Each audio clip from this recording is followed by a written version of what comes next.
Hey, what's up, fellas? How you doing, man? Antonelli here.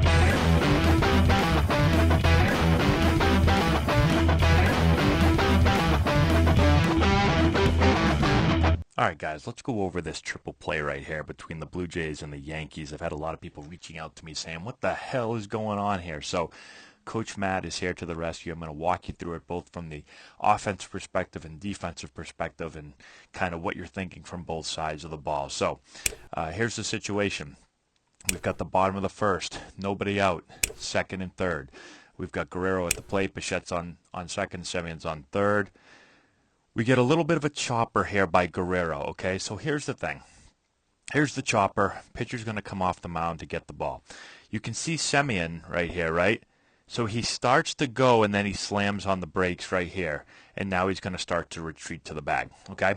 Let's hold it here for 1 second, and let's talk about this. So what happens is, let's go from the offensive perspective, okay? The third base coach is going to make a decision, and he's going to tell the runners, are we going on the ground? Are we holding on the ground, okay? It depends on the defensive positioning. So right here, you can see the infield is back, right? So all the infielders are back. And so typically what's going to happen, if you have the infielders back, you're going to tell the runner on third, anything on the ground that's not to the pitcher, we're going to go home. Okay, so if the ball's hit right to the pitcher, you probably don't go. If it's hit anywhere else, if it's hit the third, it's hit the short, it's hit the second or first, you're going to go. Now again, it depends on the situation. If they bring the infield in here, which is another option, right? You bring the infield in, you're on the edge of the grass. Well, then you're probably going to tell the runner with nobody out, hey, you got to see the ball through the infield here. Anything on the ground, we're back. And so in this situation, what it looks like happens. And let me back up for a second. Just because the infield's in doesn't mean you're not going to go on the ground. You may want to put pressure on the defense. Typically, that's going to happen more with one out. The normal thing you'll see with nobody out is that you're not going to go home if the infield is in. Again, if the infield is back, you're usually going to go home unless it's hit to the pitcher. So, with all of that said, what my thought here, where you see Semien, you're not able to see the beginning, but you see how he's braking hard and then he stops. My guess is that they were going on the ground anywhere but the pitcher, but because this ball is kind of hit right here, he starts to brake and then he realizes, oh no, the pitcher's going to be able to get this ball, so he slams on the brakes and wants to go back, right? But the problem is, Bichette sees the ball on the ground, and he just starts to take off to third base. So now the pitcher makes the play, right? He can't go to third and get him out because the third baseman's over here, so there's no out there. He's going to take the out to first base, right? So now we've got an out. But we've got an issue. We've got two men basically standing on third base. So now we quickly throw to the shortstop. Now Torres starts to run Bichette this way, right? Because now we've got Bichette here, we've got Semien here. Now Semien sees that basically Bichette is out. So now Semien says, okay, let me go home here and let me see if maybe Torres throws the ball away. So now Torres throws the ball home. It's a good throw, right on the money.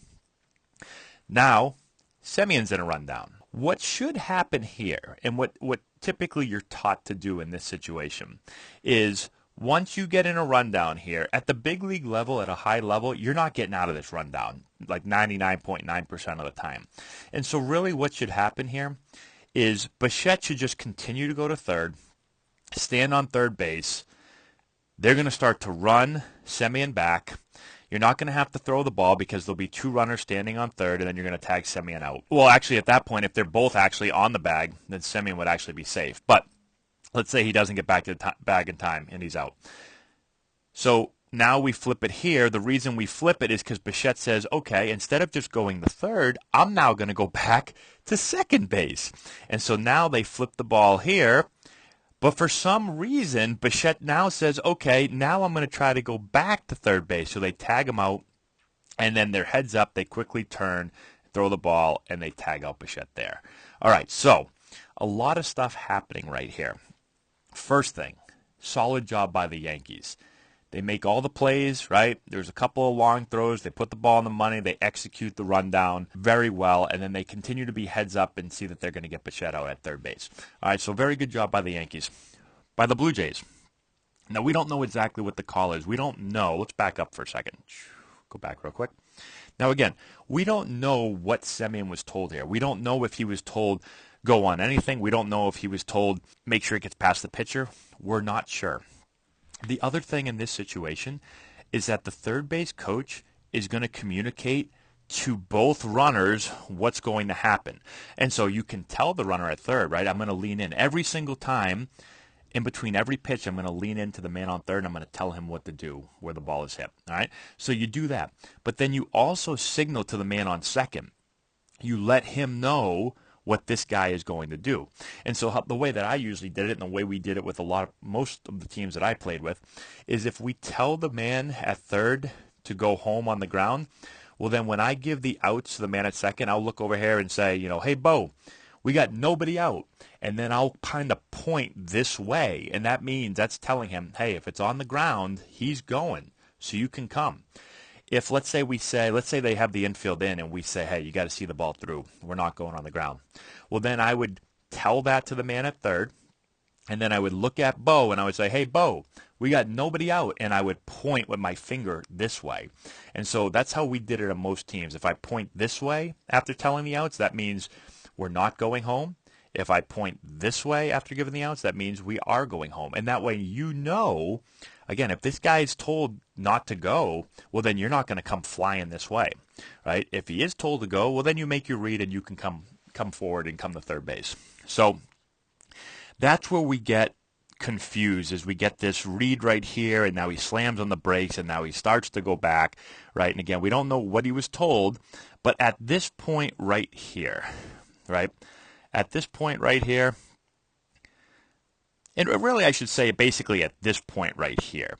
Now, if you're Semyon, you have to try to go home, right? You're not going to sit at third because Bichette's going to be out anyway. So you try to go home and you just hope he throws the ball away.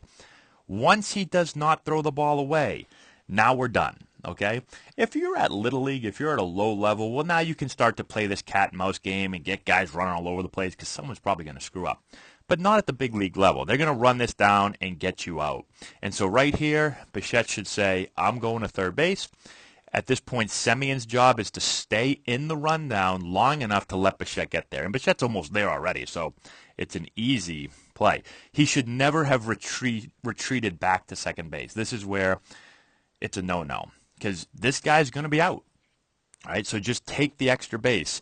Take third, let them tag him out. Now we at least still have a man on third with 2 outs instead of playing this game where we run the risk of allowing them to get a triple play, and that's exactly what happens. So a lot of stuff going on right there, but that's the way you look at it from an offensive perspective, understanding if you're going or if you're staying, communicating to the man at second, letting him know, are we going or are we staying?